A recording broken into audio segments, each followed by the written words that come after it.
Hello everyone, back tuning into today's second video of the 5-day forecast. You can find the videos out here on the homepage. Just scroll down a little bit and it's underneath the link ad. Says also written version, and you get to that via buttons at the top of the page. It's going to be a bitterly cold 5 days, and there will be some wintry potential as well, especially focused on Saturday when we could have some snow in the east and the northeast. But I'll let you have a look at the 5-day forecast so you can find out more about that. This video is going to extend out beyond the 5-day forecast period. We're going to go up to day 10, which takes us to around the 18th of February, so into the second half of the month.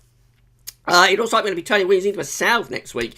So we're going to go from a bit of a freeze to a burst of spring, I think, through the course of next week. Very odd weather that we've had this winter, and it's going to be continuing through the next week to 10 days, I think. So, yeah, we can see temperatures really pushing up through the course of next week, and I'll show you the detail on that in a second. Before I get on with that, just very quick to mention the ads. So there's links to articles on the page, I just mentioned those. Have a browse widgets to click through the links. If there's any articles that you're interested in, you have its page website. Thanks very much for doing that. There's also video ads to most pages, which own that content. When you watch them, you can close them back up again by clicking the little X. That will close the video ad back up. So thanks very much, everybody, for doing that.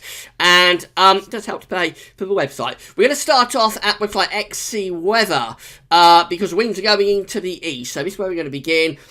With the winds going into the east on the eastern side of the country, pushing through England and Wales. Now, in the far west, we've still got southerlies to southeasterlies, but it's these easterly winds that are increasingly moving in and bringing cold temperatures with them. So down in the far southwest, it's actually still quite mild. Cardigan there.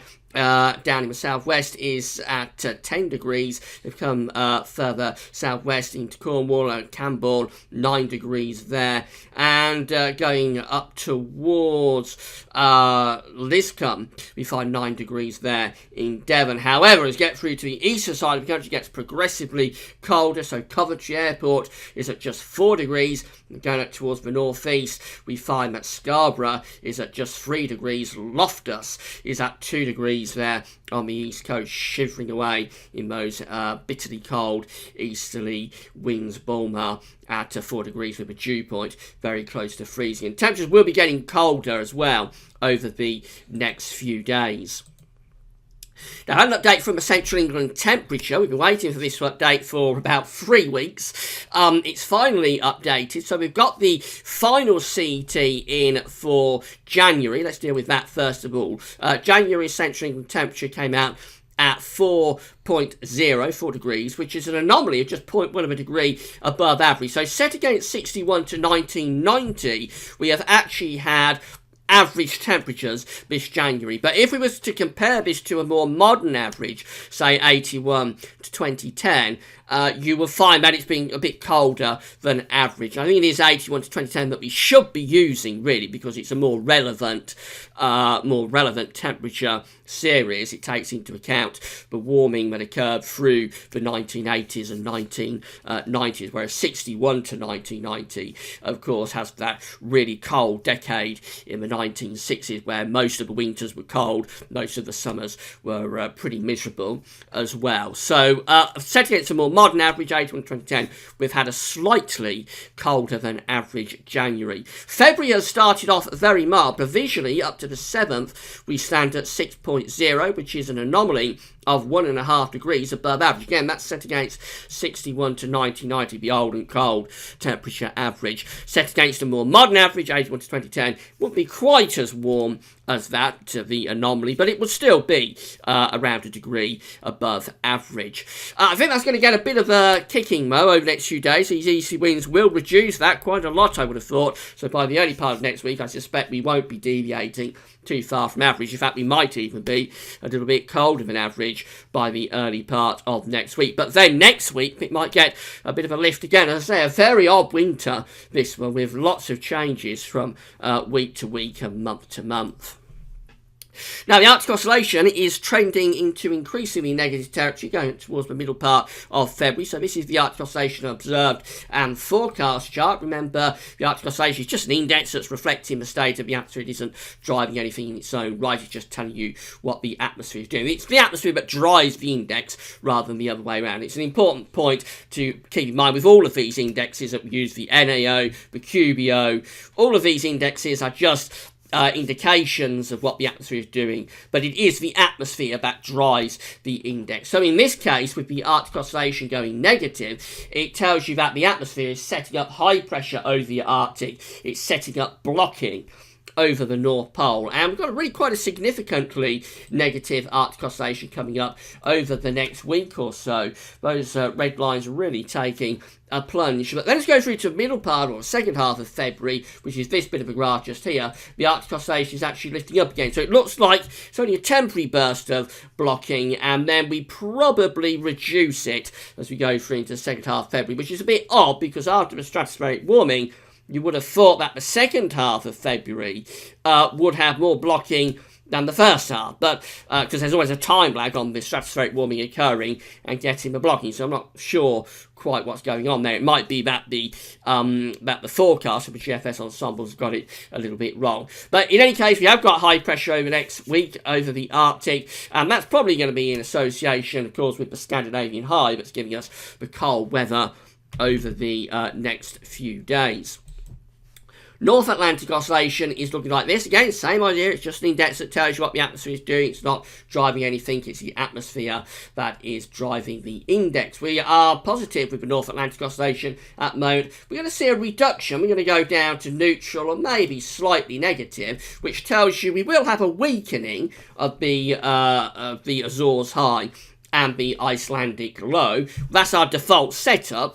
Low pressure around Iceland, high pressure through the Azores.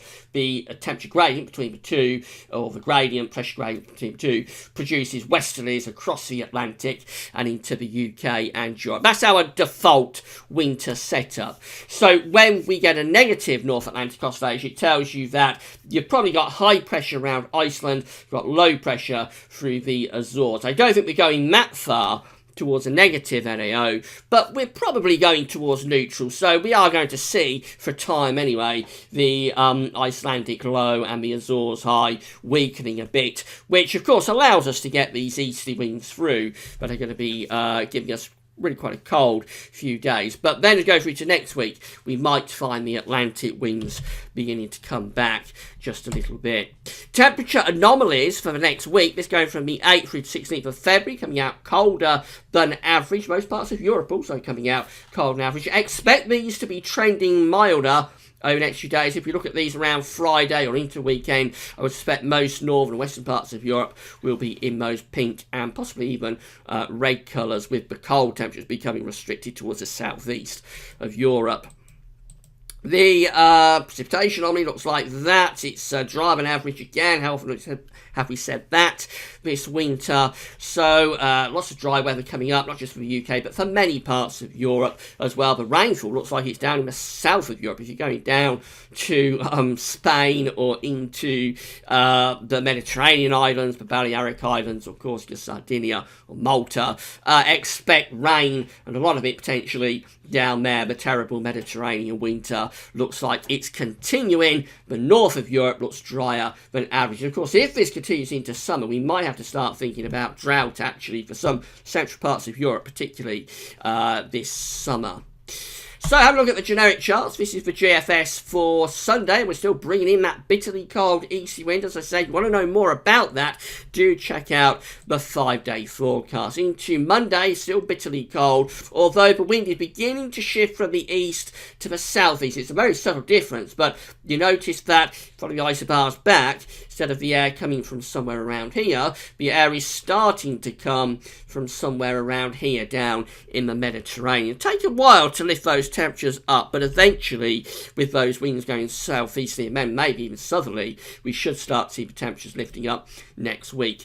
Into Tuesday, and very similar high pressure not in a terribly different position from what it's in at the moment, producing very cold weather. It's just ever such a slight difference, going a little bit to the south with these low pressures. They're lining up in the Atlantic.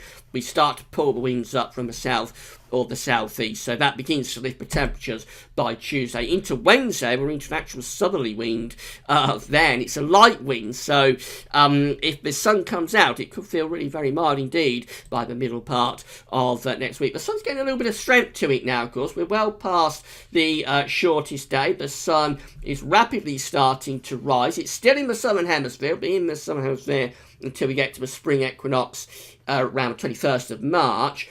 But the sun is getting more strength to it now. So when it comes out, particularly if you're in a mild air mass, it does start to feel a little bit warmer from February onwards. So that's how we look on Thursday, just over a week's time, bringing the air up from the south. And I think temperatures probably pushing into double digits anyway, 11, 12 degrees, certainly possible there through the second half of next week. We run up towards day 10, and this takes us Saturday 18th of February, where we might be starting to see signs of the Atlantic beginning to break through then. That's a very long way off, I'm not sure about that, but it's possible we might start to cut off those southerly winds and begin to get westerlies and maybe bring a few bands of rain in across the country as well. Now, these are what the temperatures are doing over the next week or so, really quite remarkable. So it's cold today, of course, particularly so in the east. Tonight, expect a widespread frost with clearing skies. Temperatures probably going down to -5 degrees. A really cold day tomorrow, just 1, 2, 3 degrees with a biting easterly wind. Widespread frost on Thursday night. Friday looks the coldest day of all, barely above freezing in most parts of the country on Friday. It's going to be a bitterly cold day on Friday with a real wind chill. Potentially severe frost on Friday night. Saturday's a little bit less cold, up to around 2 to 4 degrees. That's because there's a lot more cloud and the air's coming in off the North Sea, but that potentially is producing a mix of rain, sleet and snow on Saturday. And then go through to Saturday night, where there's a widespread frost, which could be ice as well. Sunday looks colder again. Look at that. Temperatures, again, just 2 or 3 degrees at best above freezing on Sunday, and still with a biting wind. And probably a frost again on Sunday night. Monday, cold for central northern areas, but start to turn a little bit less cold down in the south. As we go through next week, notice how these yellow colours start to push up from the south. So France on Tuesday, seeing temperatures of 13 to 17 degrees, and that air is starting to move our way. So by the time we get through to Wednesday, we've lost those freezing cold temperatures, and we've gone into a spring-like sort of 13, maybe 14 degrees down in the south. That's around 57 in Fahrenheit. Very, very mild by the time we get through to the middle part of next week. And then the second half of next week, when potentially the Atlantic begins to break through a little bit, the temperatures are still very mild at around 10 or 11, but we're cutting off that southerly, so it's a more sensible sort of mild temperature of around 10 or 11 degrees. But some remarkable temperatures there, really freezing cold until Monday, and then within a couple of days, potentially into spring-like conditions. Finally, the East WS, so bring that easterly through on Sunday, be a bitterly cold day, and stay pretty cold really into Monday as well. But by Tuesday, the air's starting to back into the southeast, or even the south. Milder airs beginning to push up from the Mediterranean. And, well, that looks very pleasant indeed. By Wednesday, we've got high pressure across Central Europe, low pressure is in the Atlantic. Winds are coming from a long way south, follow ice bars back. Actually, the air is originating a little bit from North Africa there on Wednesday. So you could get temperatures up to 15 degrees with that, I would have thought, if there's plenty of sunshine. That's going towards 60 Fahrenheit. That continues into Thursday as well. Very mild spell through the middle part of next week, potentially. And then by day 10, starting to break that ridge down just a little bit, beginning to reintroduce the winds from the Atlantic. Still be mild, but you start bringing a few bands of rain as well. So from winter to spring in the next few days. So if you like cold weather, make the most of today through to the weekend. Will be a little bit of snow around on Saturday. Next week, looks like we're going to get a real push in the temperatures and a little early burst of spring which will lift temperatures potentially into the mid-teens Celsius if we get plenty of sunshine. Quite remarkable conditions, and as I say, it's been a very unusual winter. This continuing through the next few days as well. So, well, thanks for watching. Check out 5 Day Forecast if you haven't yet done so.